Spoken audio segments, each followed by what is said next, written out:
odstartují junioři, kteří dnes jedou závod prvé kategorie z modelu Mezinárodní cyklistické federace. Doleva. Ve 12:00 odstartují ženy a v 13 hodin... A pomalu, jo? Spíš jenom ty zatáčky si najížděj. Klidu. Takže některý z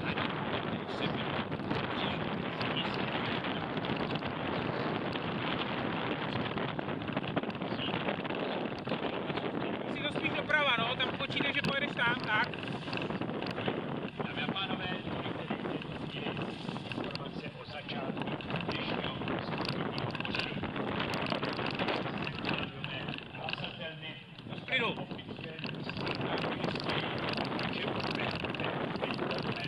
Oficiální tón z konstatování faktu, že prvá kategorie, která odstartuje, jsou tedy děvčatá kategorie kadetek, to znamená děvčata, který se nastartí, mám se dolů, to je potrženo oficiálně potvrzeno parafou Mladena Durlena z Chorvatska.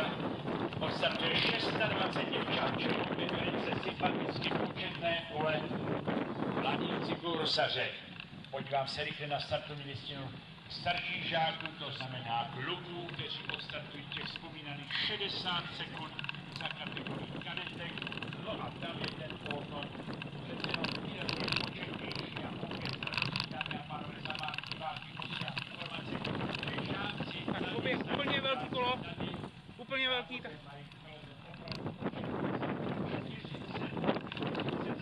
Ty vogo.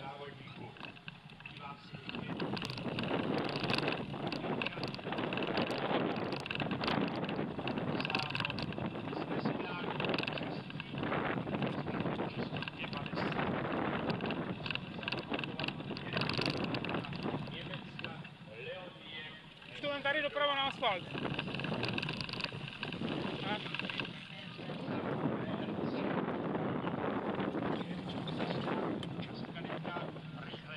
Také závodí o cenné body. Budeme startovat, takže počkáme, stišíme mé povídání, aby na startu proběhlo všechno ve smyslu fair play.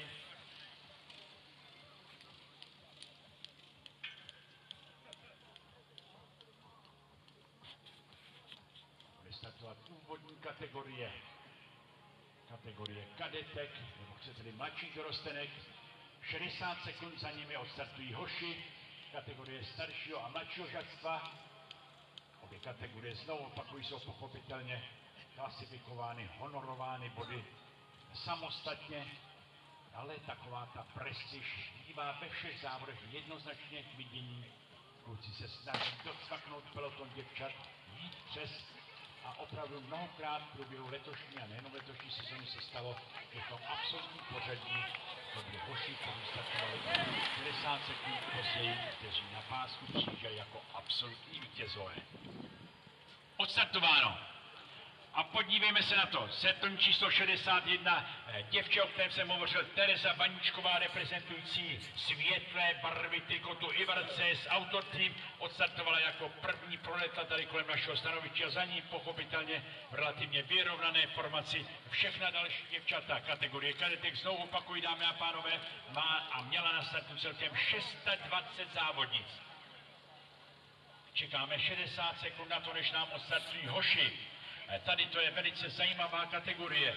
Ve všech předešlých závodech se hovořilo v cílovém protokolu vždy o vítězství sympatického mladého sportovce Pavla Bittnera, v barvách stáje Matej Merida Kaňkovský. Tak dlouho se chodí, jak se říká, sečbánem pro vodu, až se ucho utrhne. No a bohužel ve smyslu nebo v podání Bittnera se dokázala tato poučka naplnit v okamžicích absolvování.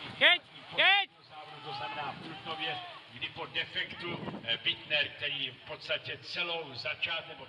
A mám pocit, že dnes tady v táboře na klasické mistrovské trati udělá všechno pro to, aby se o jeho stáji pestrobarevných barev Matej Merida Kaňkovský hovořilo v souvislosti s jeho snad, možná, je to papírová úvaha, s jeho vítězstvím.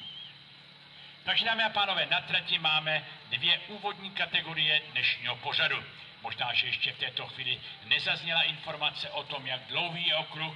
Podle informací, které jsem dostal od vedení závodu, trať měří 2850 metrů. To je tedy homologovaná délka, kterou svou parafou potvrdil i šéf jury, už jsem to vzpomněl, mezinárodní nebo zahraniční komisař UCI, to znamená chorvatský odborník pan Mladen Durlen, který v podstatě tedy šéfuje sbor našich národních rozhodčích.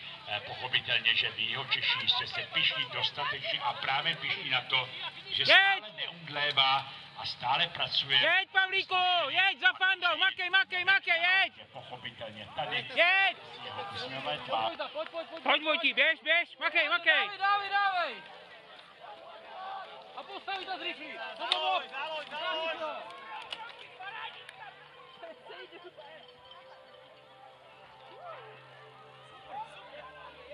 A jeď, založ, makej a jeď, rozjeď to a jeď,